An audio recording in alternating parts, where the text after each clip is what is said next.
මේ වීඩියෝ එකේදී අරගෙන එන්නේ කොහොමද හදාගන්නේ කියලා 12 volt DC water pump එක.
මේ වෝටර් පම්ප් එක හදාගන්නකොට අනිවාර්යෙන්ම ඕනි කරන දෙයක් නේ මෝටර් එක කියන්නේ. ඉතින් බ්‍රෂ් තියෙන මෝටර් එකක් යූස් කරනවට වැඩිය බ්‍රෂ්ලස් මෝටර් එකක් යූස් කරන්න තියෙනවා නම් මේකේ ආයු කාලය ගොඩක් හොඳයි. අපි මේකේ මෝටර් එක විදිහට පාවිච්චි කරන්නේ මේ වගේ කම්පියුටර් කූලින් ෆෑන් එකක මෝටර් එකක්. සාමාන්‍යයෙන් මේ වගේ කම්පියුටර් කූලින් ෆෑන්ස් වලට එන්නේ low RPM එකක්. ඒ වුණාට සාමාන්‍ය RPM එකක් තියෙන කූලින් ෆෑන් එකක් වුණත් හොයාගන්න බැරි කමක් නැහැ.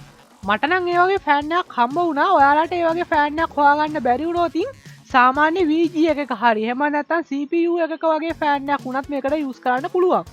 VGA CPU වගේ ෆෑන්ස් වලට වයස් 3ක් එනවා. ඒ වුණාට මේ වයස් 3න් වයර් දෙකකට කරන්ට් එක දුන්නාට පස්සේ සාමාන්‍ය ෆෑන් එකක් වගේම හොඳ RPM එකකින් වැඩ කරනවා. දැන් අපි බලාගන්න යමු කොහොමද මේක හදාගන්නේ කියලා. අපි හදාගන්න යන වෝටර් පම්ප් එකට මේ ෆෑන් එක සෙට් කරන්න නම් මේ ෆෑන් එකේ තටු ටික මෙන්න මේ විදියට අයින් කරගන්න ඕනි. දැන් කරගන්න තියෙන්නේ මේ මෝටරේ තියෙන කොටස ප්ලාස්ටික් ෆ්‍රේම් එකෙන් අයින් කරගන්න එක. මේ තියෙන්නේ මේ විදියට ප්ලාස්ටික් ෆ්‍රේම් එකෙන් අයින් කරගත්තු මම මේකට පාවිච්චි කරන මෝටර් එක. දැන් අපි මේ මෝටර් එක මැදට ෂාෆ්ට් එකක් සෙට් කරගන්න ඕනි. ෂාෆ්ට් එක සෙට් කරගන්න ලේසි වෙන්න මේ මෝටරේ මැදට මෙන්න මේ වගේ නට් එකක් මම අලව ගන්නවා. මේ නට් එක අනිවාර්යයෙන්ම මෝටරේ හරි මැදින්ම අලව ගන්න ඕනි. මේ මෝටර වල මෝටරේ හරි මැද හොයාගන්න එක ගොඩක් ලේසි. අනිවාර්යයෙන්ම මෝටර් එක මැද මෙන්න මේ වගේ ප්ලාස්ටික් ඩොට් එකක් තියෙනවා. නට් එක ප්ලාස්ටික් ඩොට් එක උඩින් තියාගත්තාම නට් එකේ තියෙන සිදුරෙන් මේ ඩොට් එක පේන විදිහට අලව ගන්න ඕනි.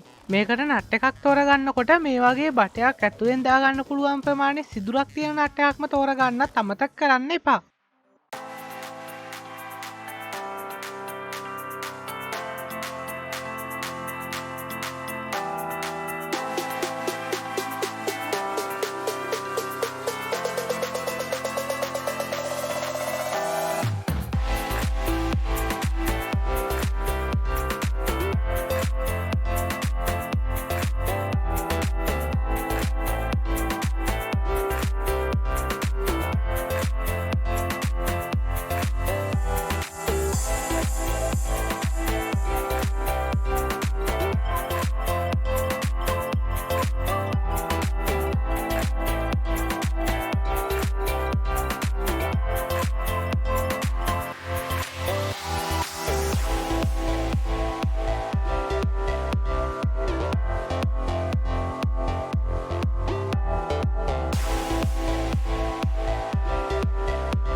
දැන් අපි මේ ටික පොඩ්ඩක් පැත්තකින් තියාගෙන යමු කොහොමද වෝටර් පම්ප් එක හදාගන්නේ කියලා බලන්න.